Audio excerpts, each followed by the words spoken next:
next number, I'd like to return to the classics.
Uno, two, tres, four.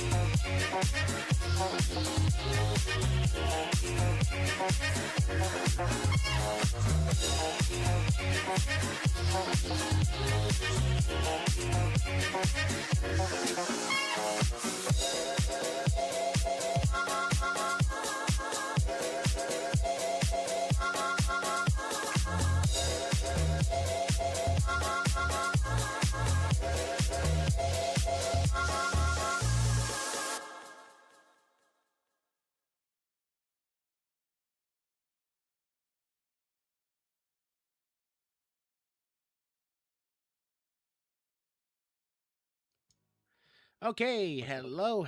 Oh shit, god damn it, I did it again. 1 second. I keep forgetting to open up Stream Elements because it's like really necessary to see people online. Oh, is it all the way down? Yes. I gotta move that up in the further. Wait, what's this?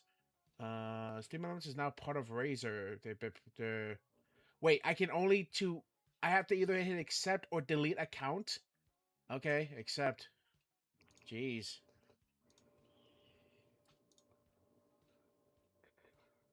Okay, there we go. All right, that's open. Okay, there we go. Hello. Welcome. Hi, everybody. How's everyone doing? Hope you guys having a good day, good morning, good evening, good night. Everything is in the middle. I am here. I'm Dula, Kazuma Dula, and I'm here with my co-host, Brutal. Yeah. And we are here for another exciting Anna Mondays. As always, it's going to be on Mondays, it's starting at either 6 or 7 p.m. That might change in the near future depending on how our schedules work. But for right now, Anna Mondays is on Mondays at that time frame. We got some interesting topics to go over. I say we got like realistically like it's all. I would say everything is relatively funny, depending on how you talk about it, depending on how you take it, depending on the information and tone you give. However, some of these can go into a little more serious matter. That being two of these specific cases. And before we get started, Brutal, how has your week been? How have you been doing? The same. The same, just kind of relaxing, just chilling, doing not much else, work on your cars and shit. Yeah, I guess you could say that. It's more like really just not really doing anything. Gotcha. Wait, so you Until haven't now. like you haven't been doing anything? Like no new animes, no new games, no new like things you've been like. I just coming home tired. I'm just waiting for my dad to get home. Hun, trust me, I get it. Like I've been having like internet issues all. Oh, I had like nearing the since the beginning of July. I was having internet issues because of Spectrum just is a piece of shit right now. I don't know what's going on. We kept having outage after outage, and I either had to cancel stream or I had to basically like forego working on any content or videos because my power would go out. So I haven't been able to work on anything realistically outside of script writing for like the better half of like 2, nearly 3 weeks. Yeah. I just got my new router and modem in recently. It seems like everything's on the up and up now. Aside from the one outage I had, it seems like internet's going well now, so I shouldn't see any problems going on. But anyways, Yeah. so before we get into today's topic, I want to kind of like shout out a few things. One, if you guys are big fans of anime, here's a couple of animes that I've just announced new seasons for them. That being one, Shangri-La Frontiers, one of my personal favorites, was just announced that its season 3 is coming out soon in 2027. Hasn't been given an actual date yet. We just know it's going to be releasing at that time. Another one, a lot of people's personal favorites, and a funny one to me, is Konosuba Season 4 was announced as well. So that should be releasing. Really? Yep, Season 4 has been announced with a teaser. Yeah.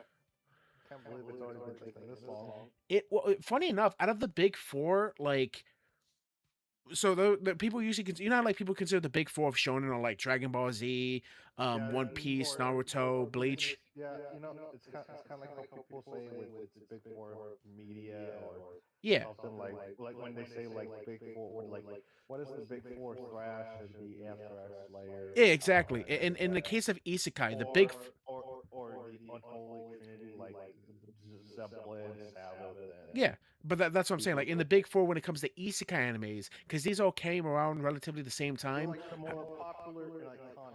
Yeah, the more mainstream, more popular, the one that kind of people see the, like, that set the chain of events for like isekai to blow up as it did were Konosuba, Overlord, Tanya the Evil, and that time I got reincarnated as a slime. Those are relatively like the big.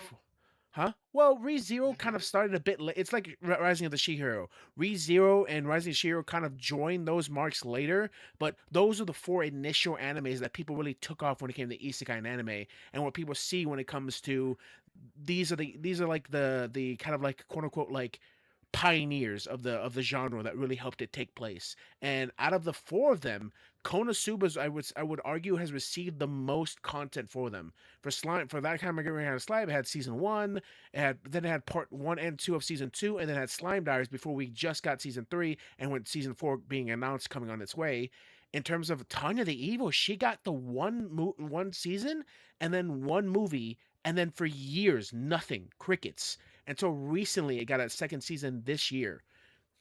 Overlord had was going around with Konosuba. It had 3 seasons and I believe 2 movies. No, 1 movie. And but then like we haven't heard of anything for season 4. So season 4 hasn't been announced yet for that one. It's been teased, but we don't have an actual date yet.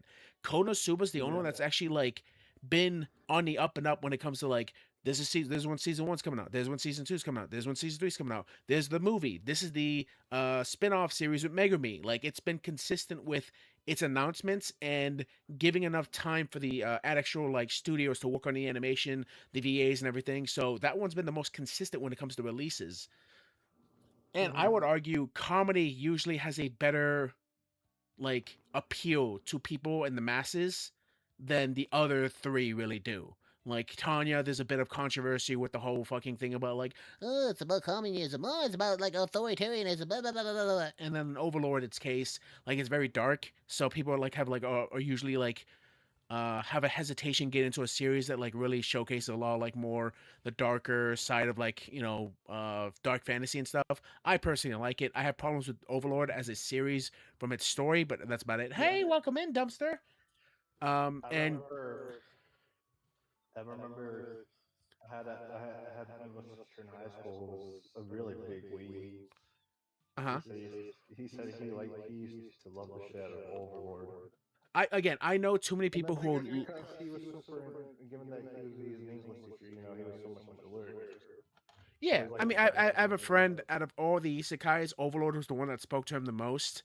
I bought him the because how big he was getting into it. Not only did I buy him the first few volumes of the manga, but later on as a birthday gift, I got him the first few light novels, and he loves those, and he wants to get more. The problem is, No. My roommate does. My roommate kind of follows with me in that he thinks Overlord is fine, but he has a lot of problems with it. Some of his favorite isekais for him because he's Wait, who is it you're talking about? a friend, like a high school friend I've known since high school. Oh, okay. Yeah, Yeah. 'cause like I said, I had an English teacher that I used to get really well along with because I had so many of common like Interest. interests Yeah. and personality. I had a couple of teachers like that in my high school and even my middle school where like we shared a few interests similar, like because like especially like during my high school years we started getting a lot more younger teachers, like the kind of like the hipsters teachers, like one of my photography teacher. My teacher was like was like born in the late 70s, so No, yeah, same with some of my teacher. Like my teacher, I'm gonna call him Mr. Hat. he was like one of those individuals who are like really into the niche things Yeah, like he was really into anime. before it got like mainstream. Yeah, like I said, my teacher, Mr. Hat, that's the name I'm going with him. You would walk into his room and it was decked out with otaku stuff. Like he had like scrolls from Naruto, from My Neighbor Totoro. He had like all the Studio Ghibli films right there in his classroom. He had multiple mangas if you were interested in reading any of them. Like he actually used anime as a method to teach English to students.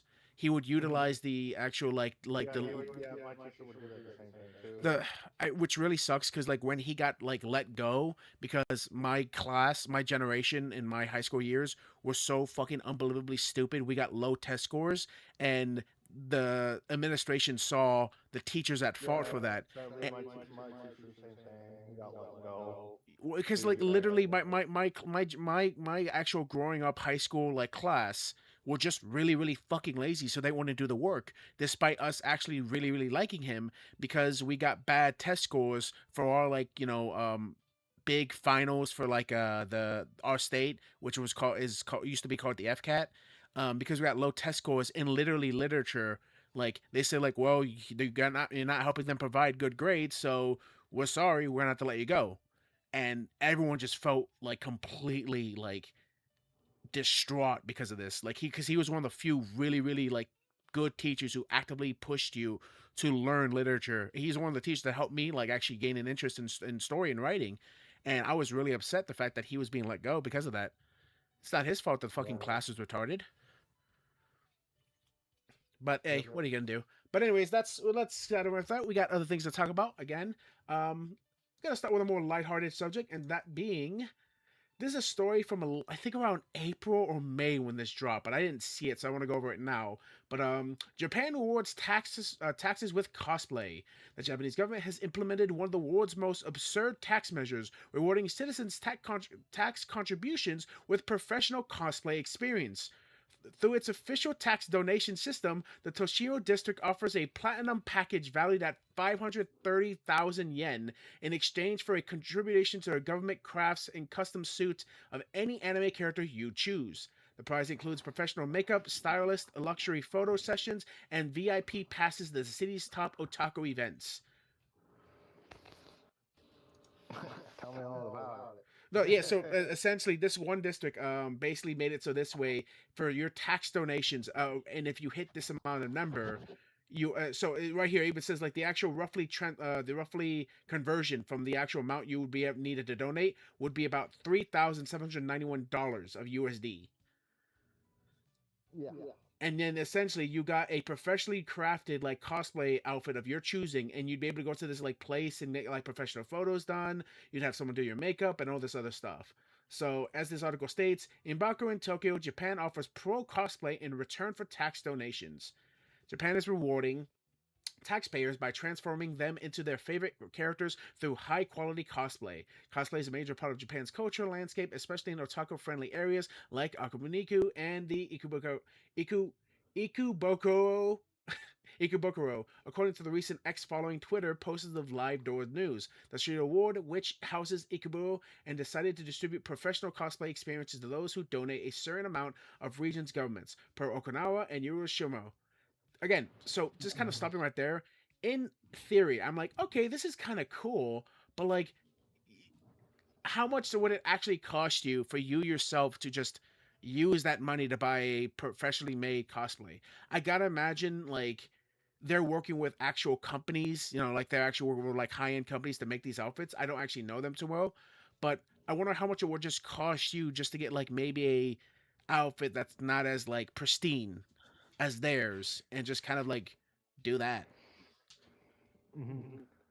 Like I don't know the actual numbers of how many people got it. I just thought the story was funny. It's like you give us tag donations, we'll give you a cosplay outfit.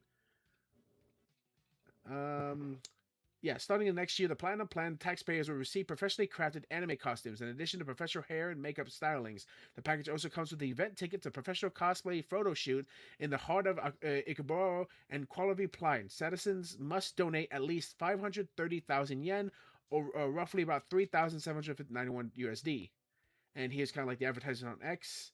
And like again, the article kind of goes into the idea of like like the actual cosplay itself and where it is, where it's located, what's the event like, and everything. And that's all again all well and good. It kind of to me, it's kind of like one of those things. Like this is just a Mm-hmm. niche story. Like you remember when we first covered the VTuber school, Which one? the VTuber school. How like you could go to school Oh and like yeah, all the I teachers are gonna be remember. VTubers. Yeah, it's kind of like that. It's like, oh, this is really niche and very cute, part of like the kind of like anime or otaku culture. However, to me, this seems like one of those things. Like when you hear about it, you're like, oh, that's really cool. Then you think about it for about 2 seconds, and you're like, oh, that's actually like, I don't know. I think I wouldn't actually spend money on this, or I don't think this would work as well.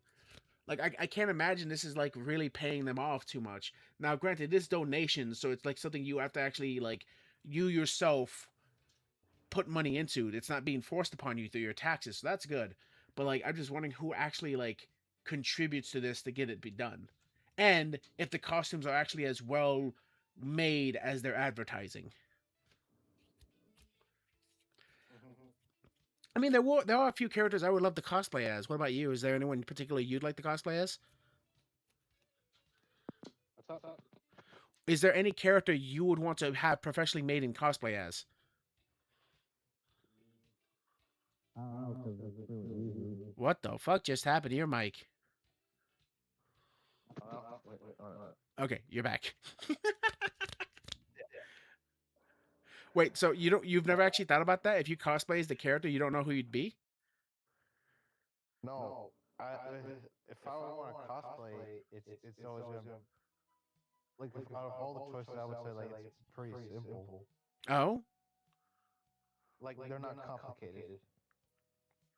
like can I get it like a name or a character name? I don't know. There's just too many characters, but even then, it's Okay, so just like without even thinking, top of your head right now, you cosplay as this person. Who? what would it be? I said without thinking. You're thinking.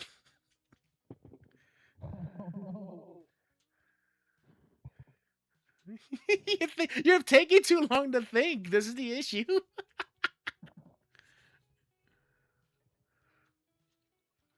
I can't think of a good one. You can't think of a good one or think of a good. Okay, it's fine. But yeah, it's just a little silly story. I guess for me, honestly, if I had the build and if I was the size, I'd want to cosplay as Rimuru, but I'm not his size. If I had again, there's so many characters. If I had the build, I would cosplay hands down. Like characters uh, what? Oh my god, I'm forgetting his name.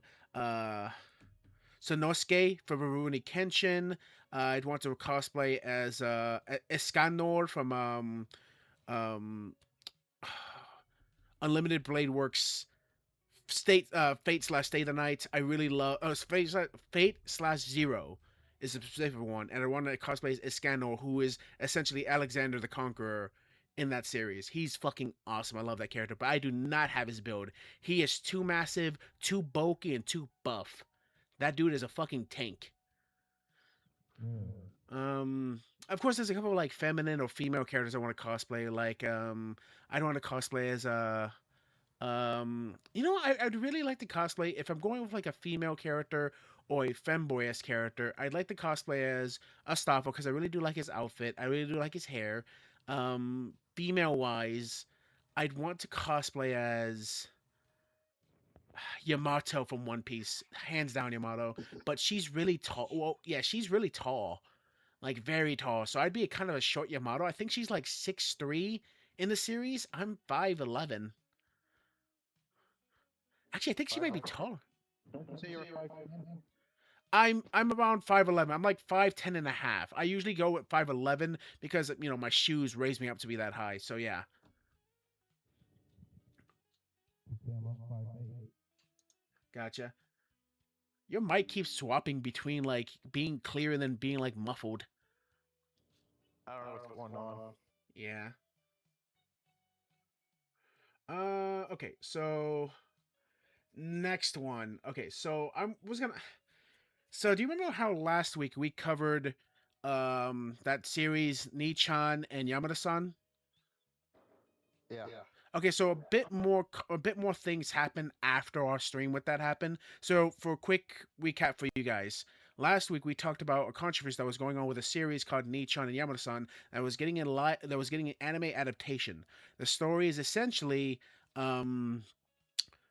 taking place at like an escort like the red light district in like Japan, or many fantasy places, the place you go to have fun. Escorts are there to like kind of like top up your drink, communicate with you, talk with you, have fun with you. You pay for the drinks, and the girls are there to kind of entertain you without actually going into very heavy explicit like sexual acts.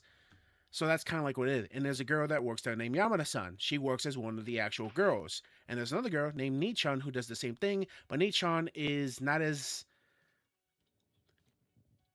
aware. She is very like as the series kind of describes. I'm just gonna look it up. I'm gonna be without even trying to describe it. I'm trying to find the words. So Nii-chan and Yamada-san.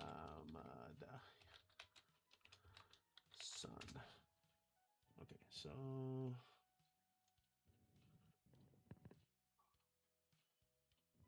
here we go. Go to my anime list. Okay, I just need like a description, buddy. What the fuck? Mm, I think Manga Deck should just have the description. Okay, so synopsis: Sanako, 2012, Yamada, who works at a hostess's nightclub, meets Michan, a new girl who is no good at anything she does. Michan is energetic and motivated, but she can't read kanji or the atmosphere. Essentially, she has trouble understanding like social cues and like act when someone like understanding sarcasm, things like that. She has a essentially a disability that she's not able to pick up on these things. It's not as apparent for her. So she is ridiculed by those around her and labeled as pitiful. Nevertheless, Yamada is gradually drawn into Michan as she works diligently. Essentially, she befriends her and they become close with each other throughout her time working there. This might be considered a spoiler, but the actual like most descriptions I read, especially that I talked about this last week, it was important. You find out in the series that Michan, during like the time working there, after about a year, she gets stabbed and killed because the guy has a discrimination against disabled people. This, of course, caused a huge conflict and causes Yamada to become very depressed and saddened. That's kind of like how the series kind of continues. So think of it like that's like the halfway point, and then it continues through Yamada having to live with the fact that her friend died in such a way. And that's the controversy is the fact that like literally Michan is a disabled person who is treated like trash, and people are putting this into real text saying like, oh, this series promotes like hatred and discrimination towards the disabled, and then goes into very dark themes about her getting killed. And then on top of that, one of the bigger controversies that happened is the fact that the actual announcement for the anime was announced on the day, the anniversary of a 10-year anniversary that happened, where literally a disgruntled employee started to stab people at a healthcare center, killing disabled people because he found them to be, he hated them. Literally, that's what it is. So kind of a big coincidence. People made the claim that they did this on purpose. Extremely doubtful. Yeah. Like it is insane to think that they did this on purpose. Like the level of like backlash they're getting right now, to the point where they had to make a announcement saying like, no, we didn't do this. Guys, we're going to treat this with the most like sincerity and like genuine like care as we can. We are not trying to discriminate against anyone. We're not trying to attack anyone. Like they made a huge post talking about it, and people were still attacking them because again, the topic that the actual series talk goes into, and because of that incident. Mhm. So that's kind of like the backstory. So, Bruto, where do you think this actually goes now?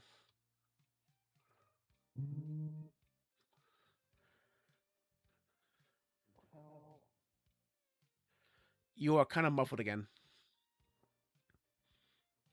What's up? I said your mic. You're kind of muffled again. I'm saying. You literally spoke clearly for like a split second, and then you went back to being muffled. Check your mic. Is it okay?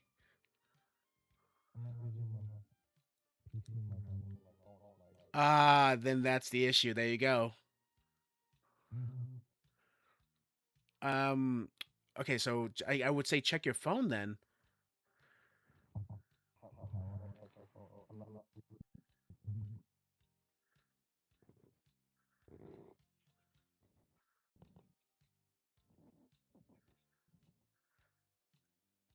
Okay, Bruto's gotta try to fix up his mic. I guess I'll just continue. So since, huh? No, hon, I can't understand you. That's what I'm telling you. You gotta fix up your mic.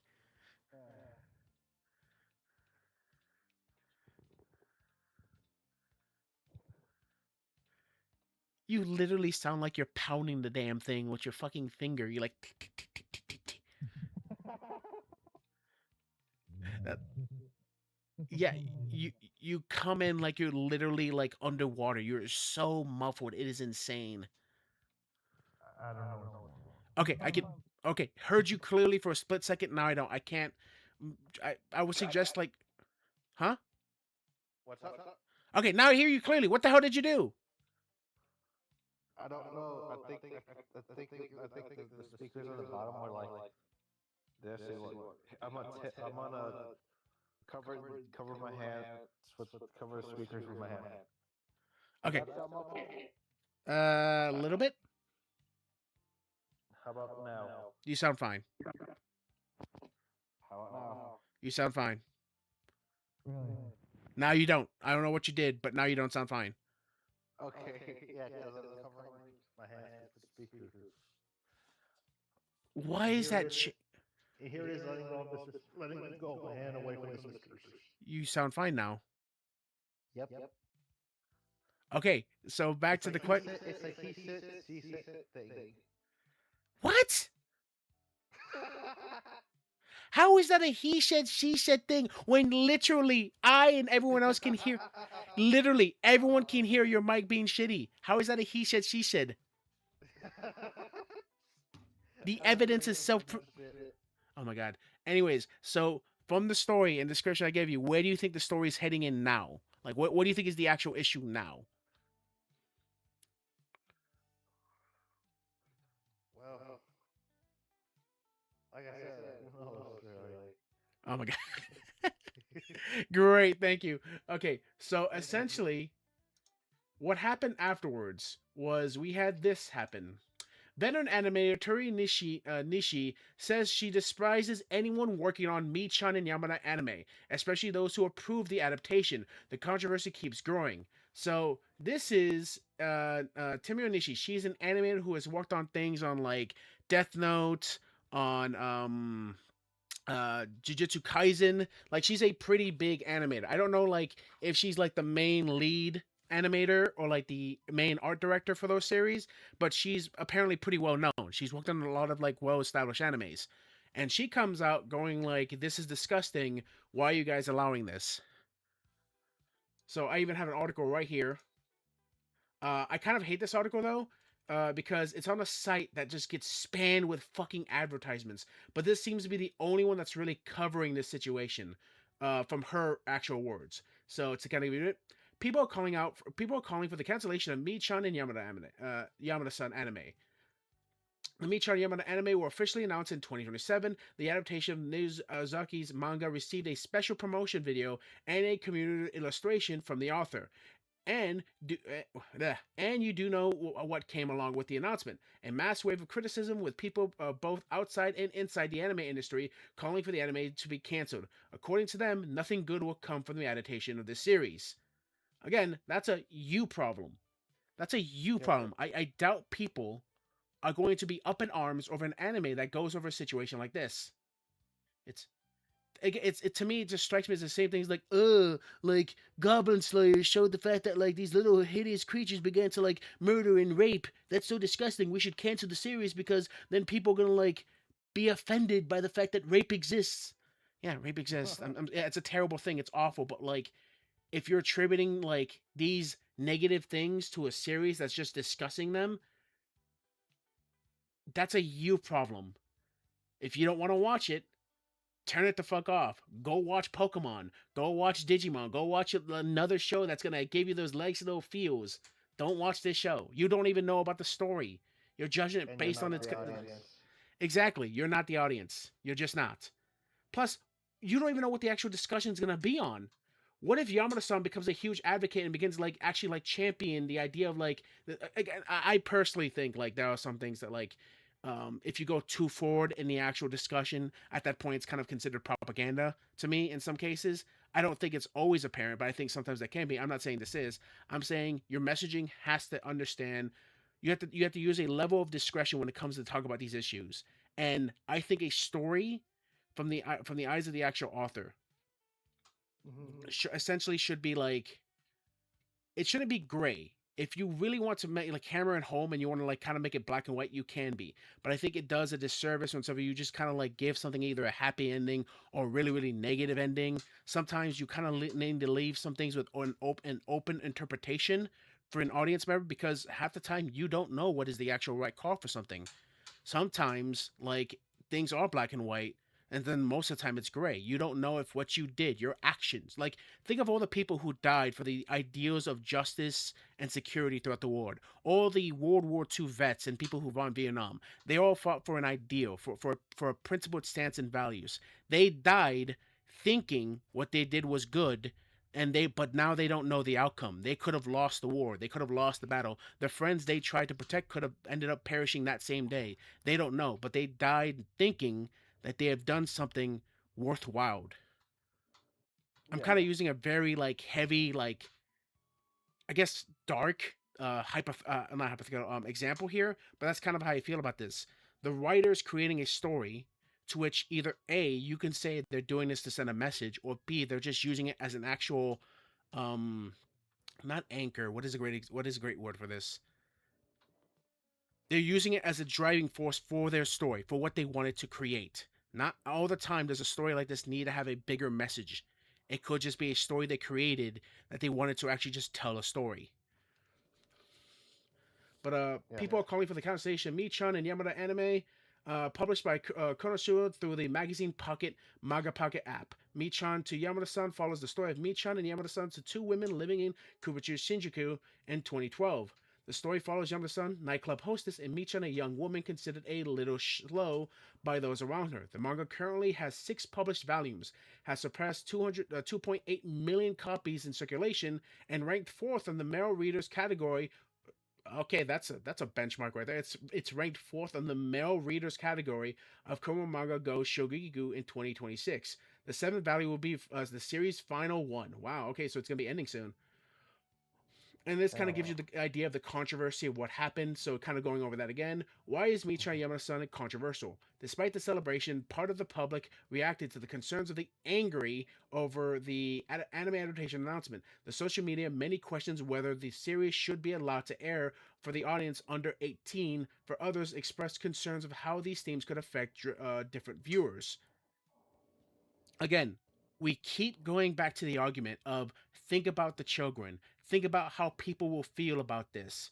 Think about this. Your argument is stemming from the idea of like we should protect these people from being either offended or from being like, agitated for this thing existing. Okay, what is the best way to do that? We don't create it at all. Okay, so you're stifling people's creativity and stories and even presenting a message and even in the slightest to protect those who you feel are incapable of understanding its meaning, incapable of actually like engaging with the story, then at that point, don't let them engage with the story. Move them away. Don't let them watch it. Or you yourself have an actual like, I don't know, autonomy to not watch it yourself. Don't engage with it. Yep. Or Or if you have a problem with it, I don't know, do your job as a fucking critic or a journalist, watch it yourself, and then actually create a review or make a video explaining your gripes with it. And then allow that to go into the ether of the online world and allow people to either come to conclusions themselves based upon what you wrote. Like we live in a society we're big, or we've always kind of lived in a society, but we are starting to live more in a society where people, instead of actually engaging with anything that they can even slightly deem as offensive, must be gotten rid of before it even has a chance to offend anyone. It's literally a pre-protection for people. I may be offended, so we shouldn't actually have this out. It's kind of like a comedian going up there and standing at jokes, and the moment he says, like, I don't know, so I came home and my wife got mad. Hold up, you're about to make fun of a woman, please. You will offend me. That's kind of how I feel. You're policing the comedian from telling a joke. You don't even know what the joke is gonna be. Yep. You're making a predetermined factor based on the potentiality of being offended, and that's just fucking retarded. Exactly. So, as I said, among the comments, some readers argue that the manga works better if its original format. Why? You have to ask yourself that question. You can't just make the claim it works better as a manga versus an anime adaptation. Why do you believe it works better as an anime, as a manga rather than the anime adaptation? If you're not even giving the adaptation a chance, why is that your argument? Is because one is a book where it's just going by still frame visuals versus an actual animated series? If that's your argument, again, I'm gonna tell you that's fucking stupid, man. Yep. While others said adaptations can generate controversy between it deals of highly sensitive topics. So I don't like the Netflix series 13 Reasons Why. I think it's a horrible story that's told. I think majority of the characters suck, especially the main character and the girl who basically killed herself in the series. I think all these characters are Can they retcon a story? they retcon the actual original work from the creator, but that's kind of like besides the point. Overall, I think everyone sucks in that series except for the parents. The parents are the only ones that don't suck, and they get shafted in the end by everyone, even the daughter. Right, the daughter out like completely ignores any chance of like gaining stability by just completely like leaving the parents out of her like entire life. And again, people say like, well, she was depressed, she was distraught. I'm like, I don't give a shit. Like, you're telling you feel alone and you don't have an outlet. You're ignoring your outlet. You're ignoring the people who would give you that support. That's your fault. But besides the point, people were mad at that series and said it shouldn't exist and it shouldn't get a season two because it dealt with suicidal like tendencies. And I'm like, no, this series just sucks, and you should take the time to actually understand why it sucks from that perspective, rather than just say it should be canceled. I think the series is horrible, but I actually watched the series and fucking like actually began to discuss with people online about why it sucks. You just said, "Oh, it deals with suicidal tendencies." Okay, ban it. Don't let it come into the air again. Oh man. Now, I will say, this argument is one that needs to be on an individual level. It doesn't work as a general framework. For instance, it's really hard to discuss things when somebody goes into greater detail, but when it gets to even darker things, right? Like when you start adding kids to the mix, that's when like, yeah, there might be some things we have to make sure we do not air into that actual like, into TV shows and stuff. I understand that, right? But again, this is what I'm saying. It's on an individual level. You have to look at it from a case by case basis, and then make your arguments. You can't just put that with a general like. You can't just hit it with a general stick. You got to actually try. Exactly. But yeah.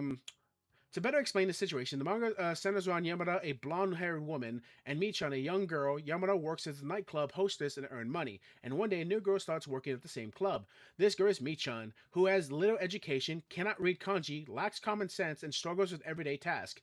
In one of the scenes, Nii-chan is sitting with a customer alongside other hostess who bullies her. The hostess and the customer force Nii-chan to read kanji character. Michan can't read it, and they begin laughing at her. The manga contains many uncomfortable moments like this. Yeah, people are shitholes. Like that happens in real life. Like Yes. to use let's see, what am I watching suddenly? Which was explained Oh, by Wayne. Hi, They Femity. go. We're talking about a anime that's becoming. Well, we're talking about a manga that's getting an anime adaptation, and then people are getting upset because it deals with specific like topics. In this case, it deals with a girl who's disabled, who's basically discriminated against and belittled because of that fact, and she has a friend who she kind of like leans on throughout the book. And people don't want this to be made because it's too offensive. But what I was gonna say is like I get it because again I'm gonna have to use. This honestly feels like the moment that one thing that one drama that happened with with a person with Tourette syndrome. Yeah. Wait, you talk about the thing that happened in the BB like the UK's version of the Oscars. Yes. Yeah, exactly. No, I thought that was completely ridiculous. How these people at Because his this is how it's early. he literally has a movie documenting what has happened in his life and how he had to deal with Tourette's. And he literally says the N word because of his Tourette's. People label him racist and said he could have stopped himself. I'm like he could have stopped his Tourette's. I'm like, no, it's like, don't they realize like how it is No, for somebody people to do have not Tourette's? realize there are people who literally said in comment sections about that incident, "What is Tourette's?" I was baffled by this. I thought these people were trolling. People were legitimately saying, It's "What's funny how they Tourette's?" say that they're all for representation and everything, but yet they just Oh, you're echoing a little bit, hun. Maybe try turning down your sensitivity or something. yeah, I don't know the phone. I gotcha. But yeah, no, to kind of use this as my own personal example, right? So I'm American Hispanic. I was born here in America, and of course my mom did her best to work and teach me Spanish. At the same time, I was going to school when she was teaching me Spanish, and so my brain, as my little retarded self, couldn't understand the two language just being taught to me. And as my mother became less and less like around me in my early stages because she was working more and I was going to school more, of course, the English was being taught to me much quicker than the Spanish. So my Spanish became kind of Spanglish. I still have trouble doing of sounding out the feminine and male suffixes for Spanish, and there are some words I still have trouble saying. I will say Tourette's it was getting a lot of attention. People were faking having it online, which sucks. And yeah, no, I agree with you. There were people faking online. The problem was this specific controversy happened about I think almost last year. No, not even like I think No, like it six was months back ago. I think it was back or was it last year? I It don't was like remember. I think it was January. It either happened in January or February, where in the UK they were holding their versions of the Oscar, and a guy was up for a award for his movie that dealt with Tourette's. It was literally it was a biography about his life growing up with Tourette's and how he felt discriminated against and how he felt like just completely unloved because people like for instance he had a Tourette's when he was walking by hot girl was in front of him.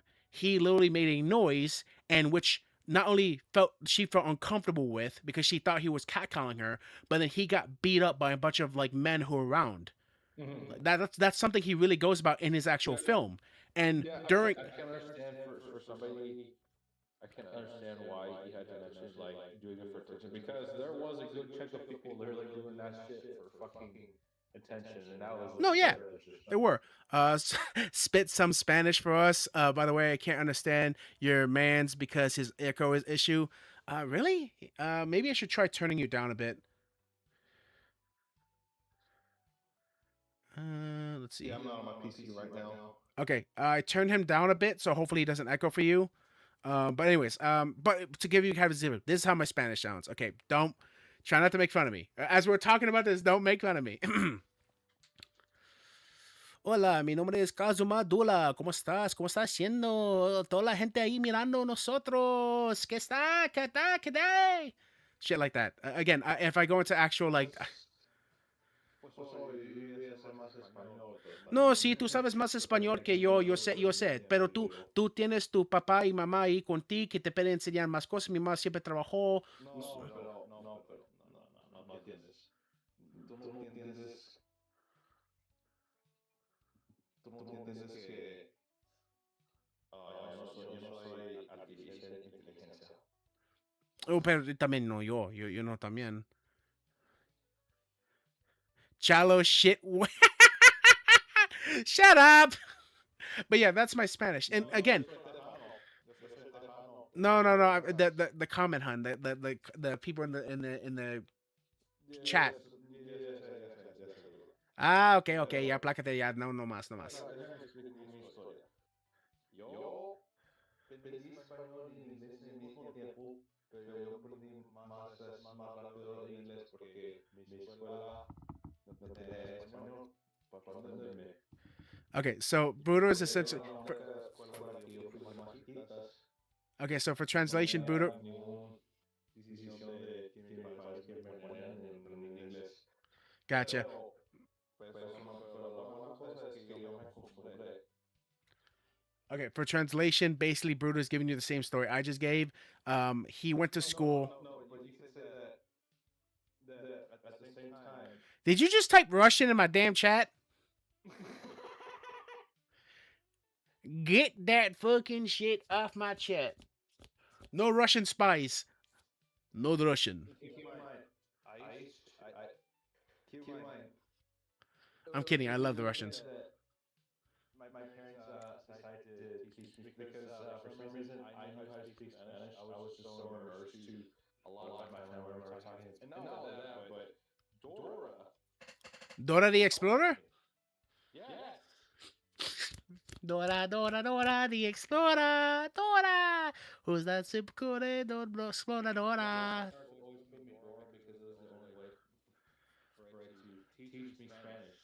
No, see again, my mom kept trying to teach me, but what I'm trying to say for the story, anyways, is just like her, I had trouble really understanding Spanish because it was being taught English at the same time, and my young child retard brain couldn't understand like everything that was being shown to me at the same time from both languages and mathematics and all this other stuff. I was starting kindergarten, The difference between that is but that I mainly learned English because I struggled to read a lot. And I still struggle to read somewhat to this day, but back then like struggle I struggle could read really well. struggle to And read like read just in general, or I could not read like at all. I struggled, and it wasn't until the fact that years later in my adulthood, my parents told me, you didn't start speaking fully until you were 7. I'm like, what? no, yeah, but what I'm saying is like, oh, you used to watch Go Diego Go.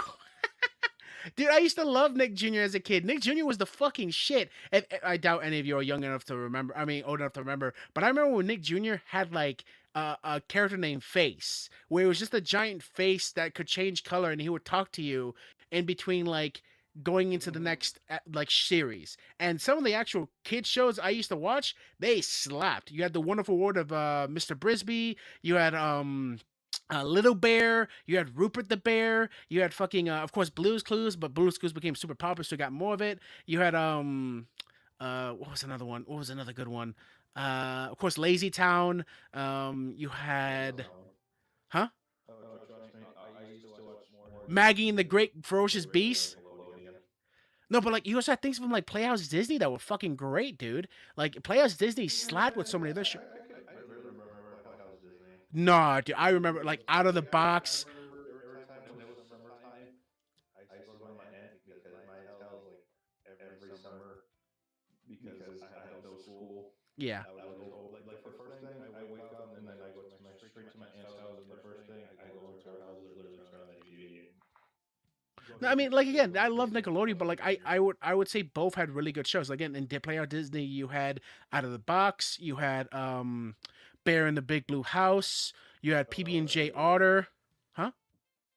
I remember better in the Big Blue House, but that's through VHS. Bear in the Big Blue House was the GOAT. My man coming up here and slapping like that. Yes, it was. Bear in the Big Blue House was a great show. I loved it. Then, like, I always loved it when he would end the show. He'd go talk to his moon and they sing the song. I missed my childhood. Fuck me in 2020. Oh my god. Anyways, but like trying to go back to the story as we're trying to finish this up. Because I had a hard time understanding both languages, I combined them and made Spanglish, right? And not just my immediate family, like my brothers, my older brothers, and my mom would kind of tease me about it. But But it looks like that I sound a lot more professional than you are.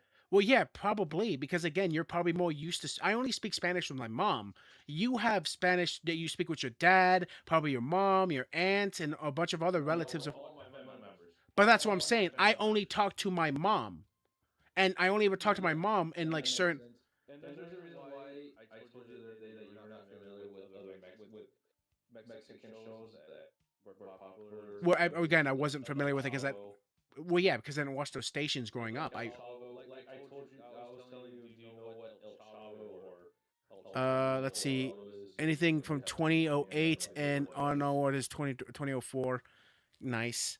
But again, yeah. But anyways, hun, I'm just trying to finish up this one story just And to I'm go back pretty to the. sure when I mention those Mexican shows, nobody in the audience is gonna know what that is. Oh, More most than likely likely, not. most I doubt anyone here would actually know any of those shows, honestly. And if they did, they Here's probably the watched it. reason why I know those shows because that's what they played on like on Mexican channels back in the day. Well, yeah.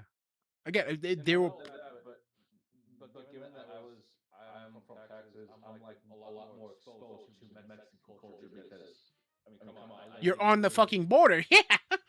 Yeah, exactly. Right, but that's I'm agreeing with you when you say that you are more And not only exposed to it. that, but not only that, but I would always frequently go to a mall or bazaars would always be like Mexican themed places, Exactly. like But American again, street that's what I'm corners. saying. I'm agreeing with you when you say that. But anyways, as I'm trying to finish this quick story, this is supposed to be a quick story, Bruno. I had no idea it was this far. I didn't know either, but you keep stopping me.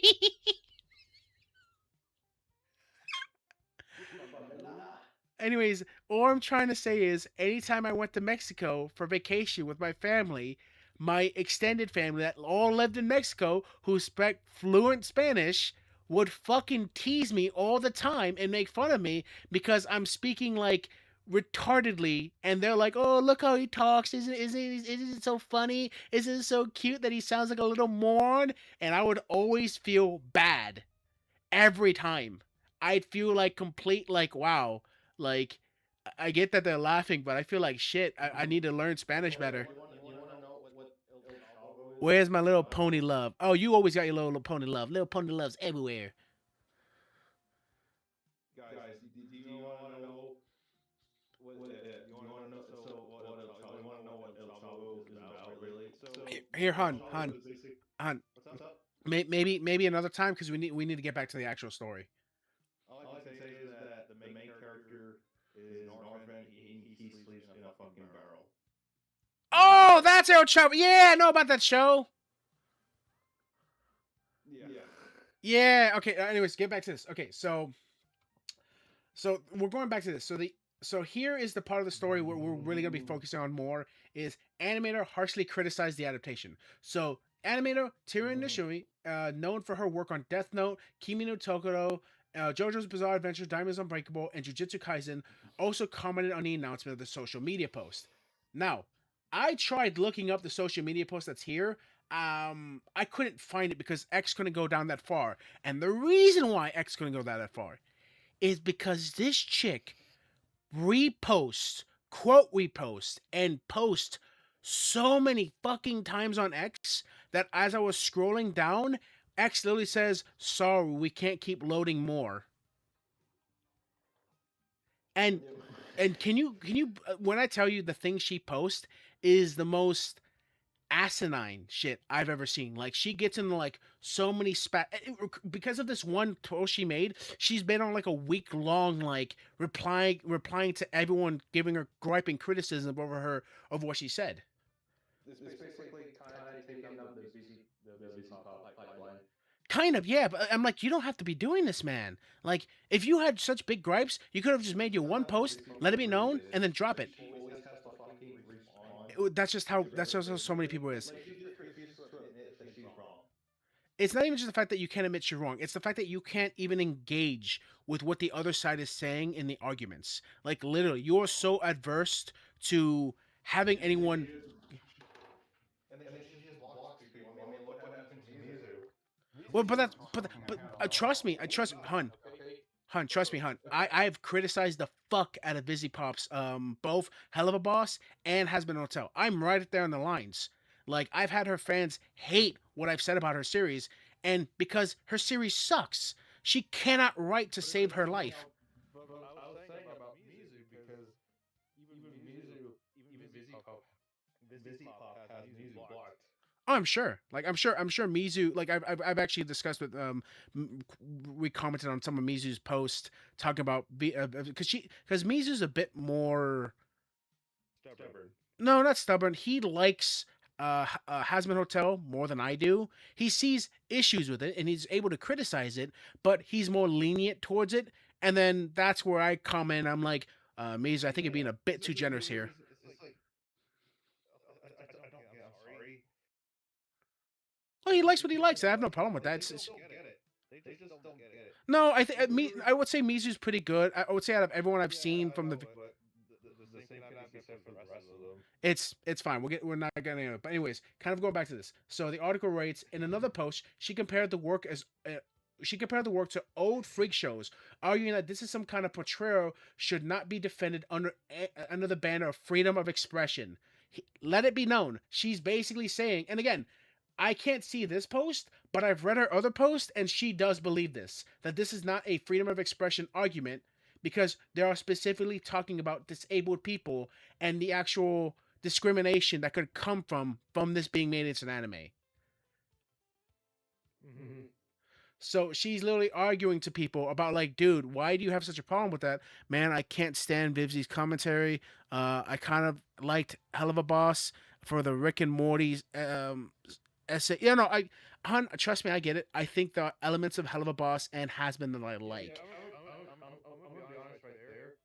I thought Hell of a Boss was a lot more better than it has been, but that's honestly not saying too much for me. So I'm gonna go with a post that I said a while back. Hell of a Boss is, I would argue, is slightly better than Has Been, only because that Vivzi is able to give more time into her characters than Has Been, because Has Been, she focuses more so on the actual. She has to basically give more inferences to the story and plot.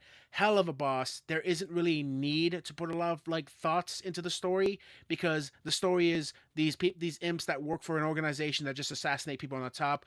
You can have some sort of big plot in the background, but realistically, there's less things to work with to actually fuck up. She still manages to fuck up with it, but it's think of it like the stakes. The stakes are a lot lower in Hell of a Boss versus Has Been. Has Been, immediately the stakes are so high because you have angels coming from heaven. They do a purge in hell every, like, so often, and then they fuck off.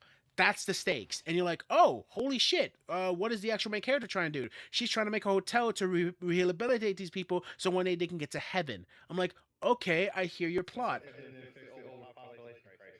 Which is retarded. How does hell have an overlation population? That doesn't make any sense. Yeah. It's an endless. Hell is supposed to be a endless hellscape. Yeah.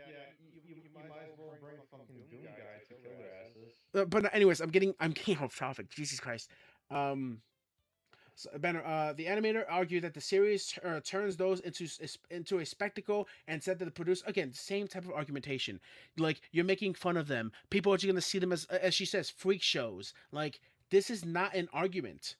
You're using completely emotionally charged language to criticize something that you probably don't know much about. You're going off purely by a premise. Emotionally charged language. Yeah, exactly. I hate when people do this because it's literally, people don't realize it, but this is literally a good example, a notorious example of fear mongering that people don't even realize it. It's not even just a fear mongering. It is fear mongering, but it's like in the worst sense, because the fear mongering comes from, huh? Yeah, I know, that's what I'm trying to say. Did you want to finish your thought? No, I'm saying, like that's what I'm saying, like literally in the scummiest way ever. But it's not just the fact that it's the scummiest way. That's not what I'm saying. The fear mongering comes from literally the potentiality of something bad happen. It's like literally like, oh man, I can't wait to go outside and, like, play in the park and everything. And then some person comes running up to you and grabs you by the shirt. It's like, no, don't you understand? Like, if you go there could be, like, ravenous raccoons and snakes, or a meteor could fall on you. I'm like, yeah, those are potential threats, but if you live your life in such great fear, you're never going to be able to experience anything or engage with it. We're like, right, but do you want to die? I'm like, dude, relax, calm down. I could also die by doing nothing. I'm like, right, but you'll be safe by doing nothing. I'm like, oh my fucking god. Like, these are the type of people we deal with that use those type of arguments. People who literally use it's not even using a hypothetical. It's using the probability of something happening. Even if it's something has like a 1% chance, they're like, oh, well, because there's a 1% chance of this might happening, we should never attempt it. We should never show it. We should never allow anyone to watch it. I'm like, no, that's not how one should live their fucking life. You need to give me more of an argument why this is something bad. That sounds more than just gatekeeping. Well, again, I think gatekeeping is important. The problem is this isn't actually a person who works in the industry. This is an individual who works as an animator. And again, look at the things she's worked on. These are some very highly popular mainstream anime. She's worked on JoJo's. She's worked on Jujutsu Kaisen. She's worked on By the way. yeah, good quality stuff. So again, you can't really sit here and say gatekeep because she's technically in the industry. But the thing is, you have to when it comes Like people working with her. I'm not gonna try to get this woman fired or say that you shouldn't work with her. I'm trying to say is what you need to do. You should always try to combat what these people are talking about with actual evidential like arguments. You need to actually come at them with an actual like you have to you gotta kind of hold their feet to the fire. It's like, okay, wait, you can't just say what if, what if, what if. You have to give me something tangible. Give me an actual argument. Man, I can't. Oh no! Didn't SpongeBob go over the kind of stuff? Side note: I think the anime would actually reach more people. Exactly. Again, they're ignoring the fact that this anime could actually have an adverse effect. Like they're thinking this anime could have an effect where people are more willing to be discriminatory towards disabled people, or more people are willing to get offended over the fact that they feel like people are like making fun of them. But in actuality, I'm like, what? I gotta have this is where it's like here's another movie that deals with disability issues. A Silent Voice. Beautiful anime. I love that movie. That movie's so good.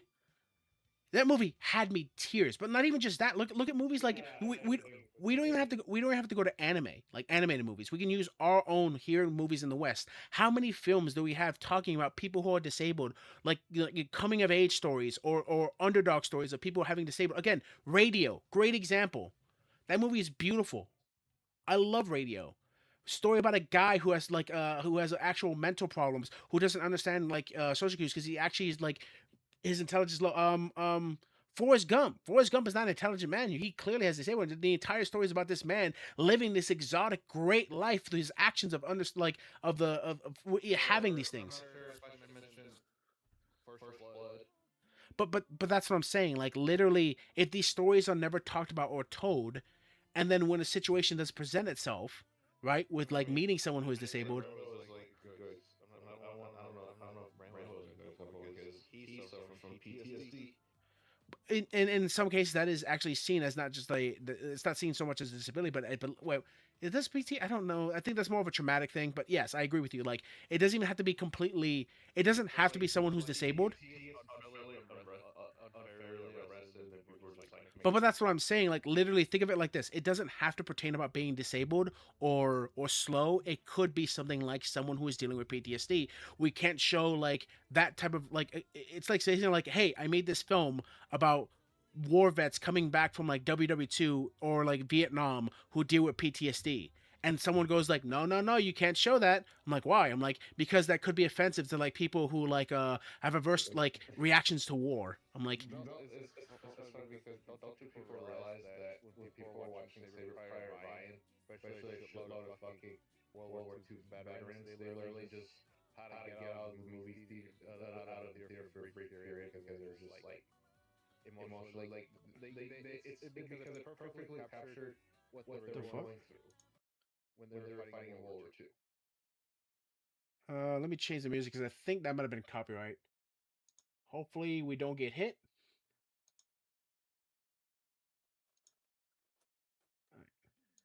Back to it. All right, but did you hear what I said? Yeah, yeah, and I agree with you. I think literally, I think this person and so many others who are arguing against this anime being made and want to cancel it just are people who come from the idea. It's again, it's like the ward, the road to hell is paved with good intentions. I'm not gonna sit here and say these people are doing this maliciously.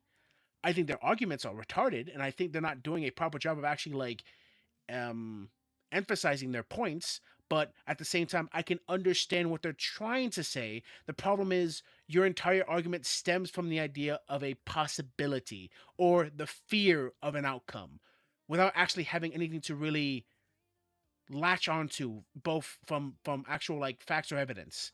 And the problem is, even let's say even there's like a 10% chance that someone could be offended. Why is it that the job on the actual studios to just not animate at all or to just get rid of it, rather than, oh, I know this person suffers from this thing, I know this type of person wouldn't like it, so I just won't let them see it or show it. It's so much easier to get people away from the product and let everyone else enjoy it, rather than cancel it outright for a small minority of people who might hate it. It's ridiculous. It's not a way we should run our society or run anything, because you're taking away a potentiality of something being really good for everyone because there's a small minute people that might not like it. Yeah. But yeah, like and that's essentially the article, and kind of like kind of like establishing my point. This is this woman's actual like X account, the animator. Let's see. Right here. She's quote posting an actual someone talk about the anime. After watching a video of Kosu editor cycling regarding Nii-chan and Sao-chan, I still think that the points are one and two. I wrote about the trust. I don't know what the hell this is really going on about. I have to click on it. Okay, here we go. Yeah, what's up? Hold on a bit for me. Did you just want me to continue while you mute, or? I'm gonna mute it, but I'm not sure how long this is gonna take. That's fine. I'll just continue this stream, hon. Yeah. This is. I would want to answer a question if they continue. Okay. Oh wait. This is somebody on chat. Hold up. Before I go. What's it say? I haven't been on X properly. I only go to X for fucking corn. Oh, you go to corn product. I like corn product too on X. I go for all the corn. Well, you see we tweet a lot of Shut up. safe work stuff. Yeah, safe for work stuff. I see your retweets. But I will say I do bookmark spicy stuff. I'm sure you do. I'm absolutely sure you do. You horn dog. I can help. Let me help. Shut up. Thank you, family. But no, kind of like going on with the story. It's just like she. Anyways, I'll be back. Okay, yeah, I'm just gonna continue.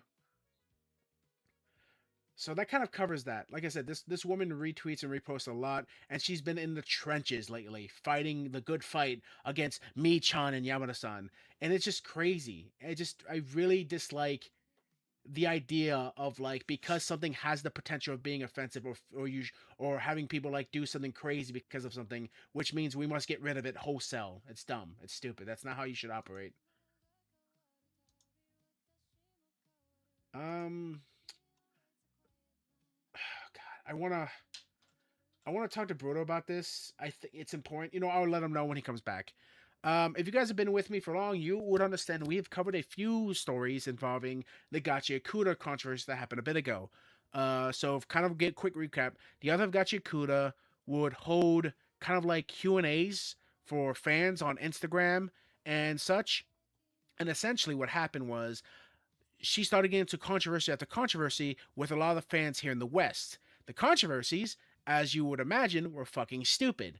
One was basically, like for instance, she has dark skin characters in her manga, because this is in a dystopian world where it's not like so much Earth. It's just like it's in a fantasy world, but it's not exactly like a fantasy. It's in a different world. Humans exist and everything. They live on like a planet like Earth, but it's not called Earth. It's not even called States or United States or anything. They just live in kind of a more.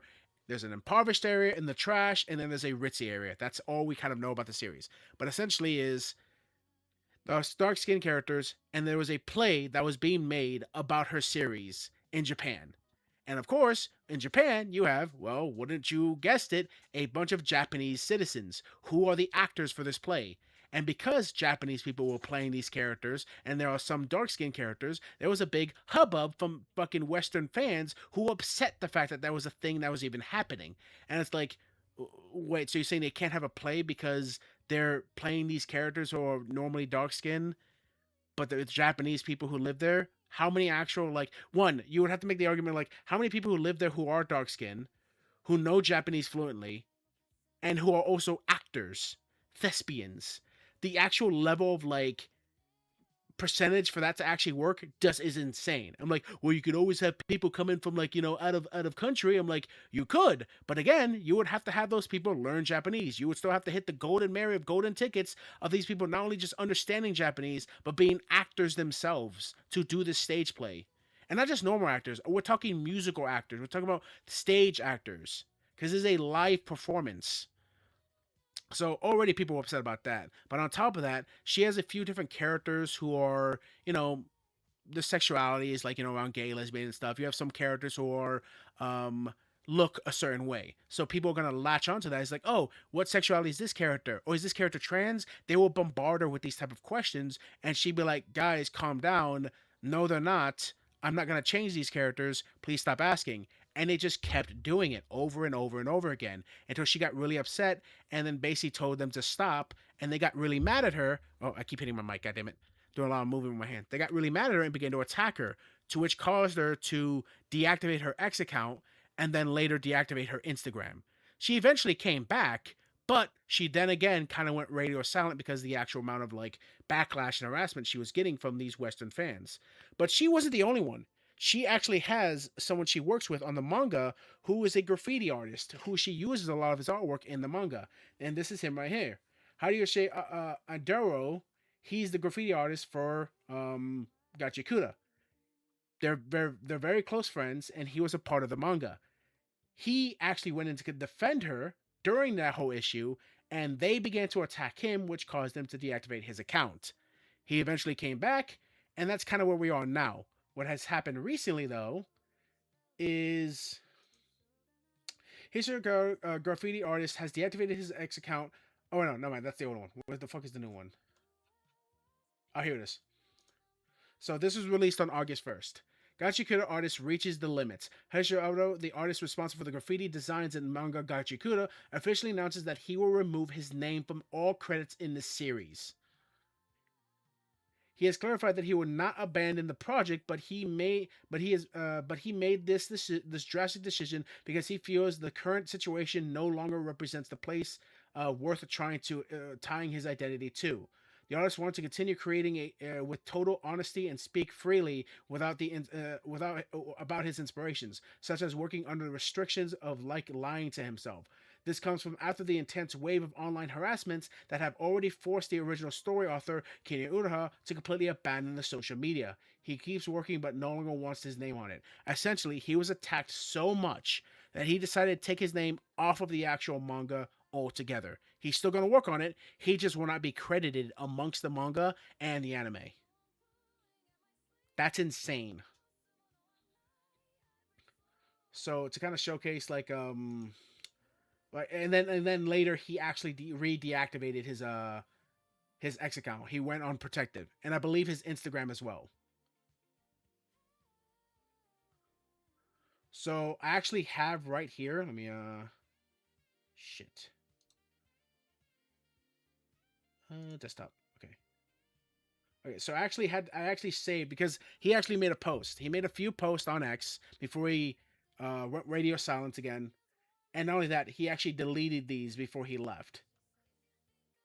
But someone was able to save them, but then they deleted it because they wanted to respect his wishes. Now, I'm only going to I'm showing these. I'm not going to repost them or anything, but I'm showing these myself because I want to hear what he has to say about everything that happened. Let's see. And oh, see, so the first one's kind of long. Right about there. So, in his first post, he wrote, "It's okay now. There's no way I'd like to. There's no way I'd take anything away from the remove, even the name. I can't take something like that away. What I want to speak about what I did. I want to know that things turned out that the way, again, this is translating his Japanese, so the English is going to be kind of wonky because I was there. There's no hierarchy or superiority or infirmity of the genes I draw. That there is so many more people out there that stake their lives on drawing in all sorts of new different forms. Probably some kind of variation of carving or something I don't really know. Influenced by what, triggered by what, able to reference what, shape into the form because of who it was there. I start to feel like I don't want to be involved in any creation where I can't honestly convey just that much or talk about the process. I think it's because it feels like I'm lying to myself. Just draw, results are everything. The fact that there's proof I drew it, well, that timeline's off. I can't be spun in anyways. Essentially, what he's saying is, no matter what he can say online, no matter what he can talk about online, he feels like he's stifling himself because he has to because of the backlash he's getting. He hates the fact that this makes him feel like he's lying to himself because he's being put on he's essentially being restricted. No matter what he comes out and says, what happens? He makes a post, people come out and attack him. What happens? He makes a post about a new graffiti he did, people come out and attack him. He couldn't get away from the controversy because he felt like his name was attached to Gachiakuta. He just couldn't. Uh, that's both really good and kind of regrettable. But it doesn't fit into the framework I consider most important inside myself. I don't bother keeping proof of what I drew something every single time, and I come up with many ideas to flyer anyways because I kept judging things solely on whether or not they'd fit or not. I draw to Akira Toriyama's differentiate and defined design skills. I was drawn to Soul Eater's compassion and poster, the kind of the art that you want to hang up. I was drawn to Godzilla pulls out different of the unbalanced appeal. Seeing Mike Giant gave me hope for crossing the boundaries between tattoos and graffiti. Watching and listening to Gundog taught me the fighting strength of breaking through the parts of one person's alone cannot achieve by Limp Bizkit. Wow, this guy listened to Limp Bizkit? That's insane. I learned the goodness of mixed graffiti and calligraphy you don't need to be liked by everyone, and that if you seriously pursue mixing what you want, it mixes meaning. Pow Dust reaffirmed the importance of power to go where you want, sharing the comrades to raise each other's skills and aligning together. From Kinyuha, I learned the power to absorb anything to make real. Let me get rid of this. Above all, there was a strong desire to learn from all the proving living by drawings and whether it evolved into that. Going to Los Angeles, this is the time made me see it, and I think it. Let me get some water very quickly. Holy shit, he typed a lot. Again, these posts were deleted, so I'm only going to show them on stream, and then I'll probably delete them myself. I definitely won't be reposting them. So he writes in another one, the worst kind of people are those who trace over ideas, senses, choices, and the ways of living, then act like they turn into their own thing. Before it takes shape, you can say anything you want to. Because if you don't record it, you just can't brush it off the conversation with "I forgot" or "I didn't hear it." Even I, drawing as I am, would express many of my path life in my own terms. If you want it that badly, then walk the two legs you've got attached to yourself. And his last post, it's okay. I'm not quitting the work, just removing my name. That's all. Things stay as they are now. I've judged that it's not the kind of movement worth putting my name on there anymore. That's all.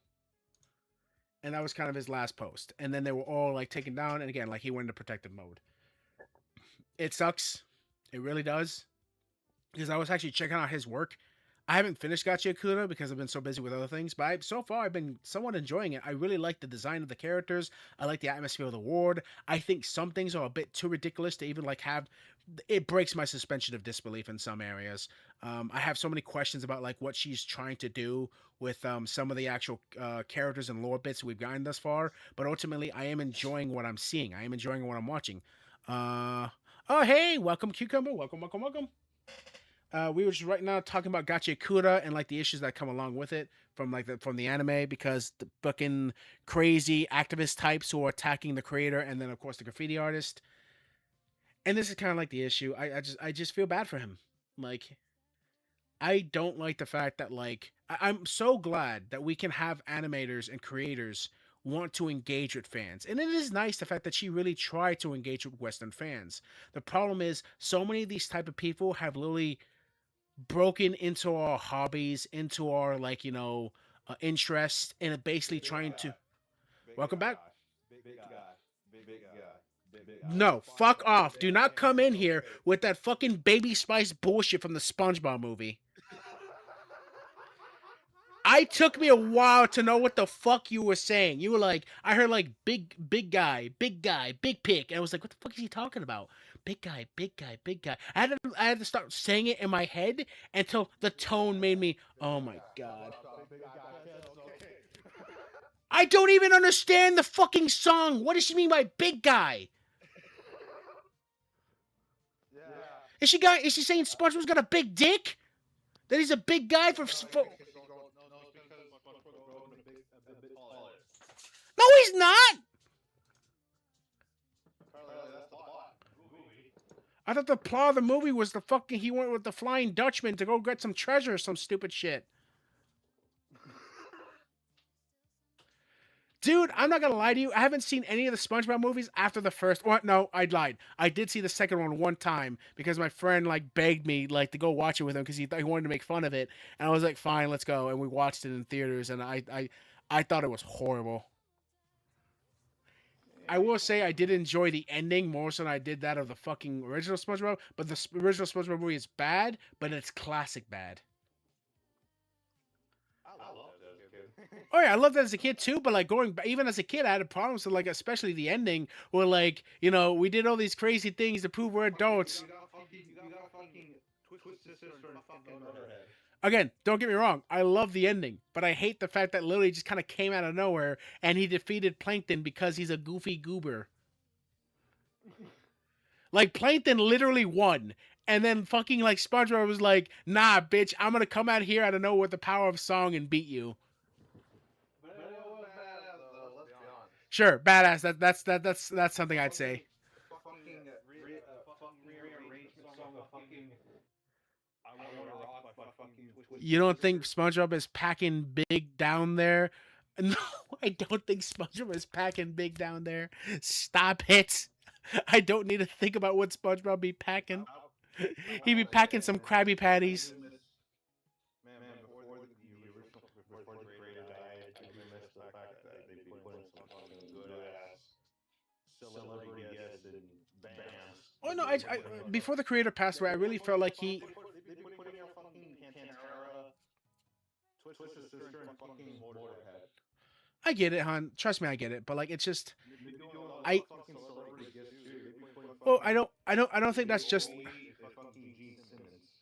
I don't think that's I get why you like that on a personal level because like again classic rock stars that you really appreciate and love, fine. For me it's like I just kind of miss the dynamic they really had with a lot of the characters, and after so much time with the series, a lot of the characters. They didn't play themselves, but they voiced the character. No, I know, but what I'm saying is I understand why you like it because it's voices from people you enjoy. Like they could have been on The Simpsons and you would have liked it. What I'm saying is I used to. There's a reason why I knew Twisted Sister was because of that song. Hunt, again, I get that, but what I'm saying is you like it because these people do voices for the series, and these people are people you like because it's part of the genre of like what you're into. So that's understandable. But again, my argument is like you would have liked it if these guys were in anything. My thing is the fact that I really like SpongeBob because I thought it was funny and I thought it was clever and creative. And but like after all this time. Because of the voice actors or anything. No, SpongeBob had a hell of a good shit. I get you. All right, but anyways, kind of going back to this. So to kind of end off the stream with like the final touch. So we've gone into talking about you got the power. Copyright. Anyways, so what I'm kind of getting at this has nothing really to do with anime. It has something to do with the greater conversation of what's happening in Japan. And as I've shown in these specific stories and other stories we've talked about. Well, no, what I'm saying is like, so what I'm getting at is right. So not just in this stream, but in past streams, we've talked about the idea of people coming into the actual industry, people coming into the communities and doing what these people try to do best. And that is try to subvert, try to alter, try to change what we have grown to love. These fucking assholes who think, hey, you know what? You like this a lot. I like it too. But I think it could be better if I did this instead. I'm like, no, don't fuck with this. It's good as it is. Like we've had these people come in for here in the West and they destroy shit. And now they're heading into the Japan. And why I bring this up is because currently anti-discrimination activists perform flag damage performance. Shooting the Communist Party denied as violent accusations continues. This is happening in Japan right now. Holy shit. They had a actual festival for these people to basically come by and step on the Japanese flag. Of They- course, they- this is their version of idiots over here stepping on the American flag. On the 11th of July, people advocating against the discrimination of war held in a rally titled Antifa Festival at the JR Shinkir Station Southeast. That makes sense. Yeah. Yeah. I told you from the beginning this was leading somewhere and that you were going to hate everyone involved. Of course. That make every oppression fucking worse, bro. Demanding the resignation of Prime Minister Shinya Taguchi and the abolishment of the national flag damage bill. There is also performances that denigrate the national flag with a shooting game targeting candidates of the leaders of Japan. So let me reiterate: they had a shooting game where they had images of people, the actual leaders of Japan that you could shoot at, as well as leaders of the U.S. and Israel on there for some fucking reason that they added that. And then which the Communist Party denied. We're trying to avoid this situation much as we can. I try not talking about this stuff, but it's important to talk about because then when you kind of have an understanding why. I don't like talking about this stuff because, oh god, I hate free Palestine people. Again, I agree with you, but I'm just kind of bringing this up as an idea of like, this is what's going on. This is why you're starting to see anime shift. This is why you're seeing people like the graffiti artist from Gachiakuta. I hate it when I'm saying that I hate the free Palestine people when they say, oh, you said it because you're a Zionist. You're this. No, I'm none of that stuff. But that's what I'm saying. Like, literally look at this. Like, these same type of people we have in the West, the quote-unquote fans of Gachiakuta here in the West, they attack this guy. They follow this shit here in Japan. Same thing with the author here. She is very much like espousing so much of the same rhetoric that these people here. Not to the same extent, but it's there.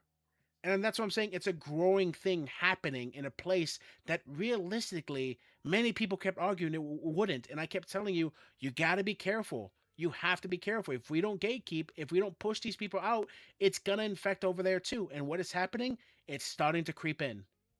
You're starting to see CEOs, you're starting to see executives and CEOs from the anime industry that's thinking, hey, you know what we should do? We should go to a worldwide scale. We should like actually have talks with people in America to have all companies like shift over there and shift focus onto their Western viewership. I'm like, no, you really shouldn't. You are creating so many great works on your own using your traditional stories, your traditional idealisms. Continue that. Don't come to us for that because our shit sucks. Mm-hmm. You ever saw that Burger King commercial where the king thinks SpongeBob got a big ass? What the fuck? No. What is this? I think I remember. I saw that at one point. Was it like for the movie? I don't remember exactly, but it was like playing like the parody cover of like you know that one song that's from like the 90s, I think. Those buns or that's in its lyrics. Was so I got a few different ones. Like you don't got buns. It's like by R&B group or hip hop. You don't got buns. What the actual fuck?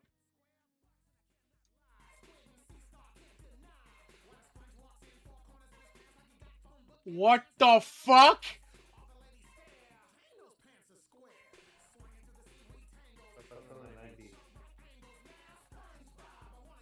No shot! Go look at this little dude! Look at him! Listen, SpongeBob be getting down! Look at his ass. Dude, no, I never. Was this aired in the United States? Yeah. Yeah, apparently the song is supposed to be a parody cover of the song. Yeah, it's Baby Got Back. It's literally a parody of that. But like this was aired in 2009. Remember laughing at this commercial as a kid? I got banned for being inappropriate. Yeah, of course it got banned. It's literally a bunch of like super hot attractive women with square butts, and the king's putting a ruler on one of them. What the fuck?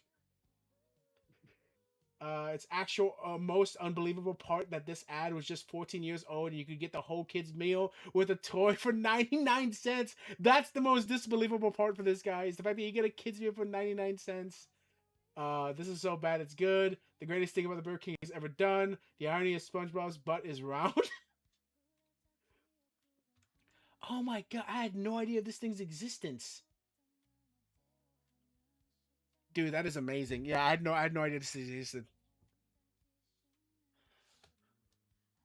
But what the fuck was I talking about? Oh, right. Oh yeah, that Western. No, it's just what I'm saying is like I want to continually, in a sense, protect what the actual, because again, Japan does have in some a lot of ways their culture, their traditions are very important to them, just like ours in a lot of senses. However, those very same things play a part into their stories. It used to play a part in our stories, those very same morals we used to teach. They don't play a big part anymore. In their cases, they still do. Remember when I had that whole argument with I'm sorry, not sorry, I brought that up. No, Han, trust me, I'm so glad you showed that to me. That is amazing. That was hilarious. I love that shit. I never saw the commercial. I grew up in the 90s and the early 2000s watching cartoon shows all the time. The fact that I never saw that means it got banned immediately. No, but what I'm saying is I grew up watching TV. I was on the TV 24/7 as a kid. The fact that I never saw that tells me it most likely got canceled before I had a chance to see it. There's a reason why I watched so many cartoons from the past 3 or 4 decades is because I was the only child. My parents had nothing. No, yes. I mean, I had three older brothers, but like I mean, I had two older brothers, but like the thing was like I enjoyed cartoons way more than anything else. So they were fine with me just sitting in the living room watching cartoons while they were in the other room actually playing games. That would be the same thing for me. There's a reason why I know cartoons like Kim Possible, Jimmy Neutron, even though I was bored when those cartoons and I was too young to watch those cartoons. Fucking Jimmy Neutron slaps. You know what, the best joke that's ever done with Jimmy Neutron. Here, let me do this. Jimmy Neutron. I remember finally that fucking like commercial after the series ended.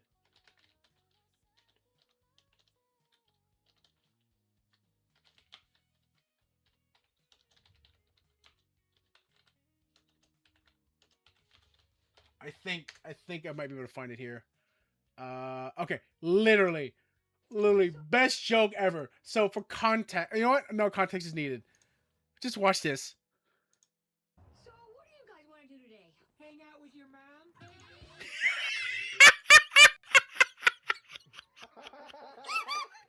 Oh shit, dude. Yeah.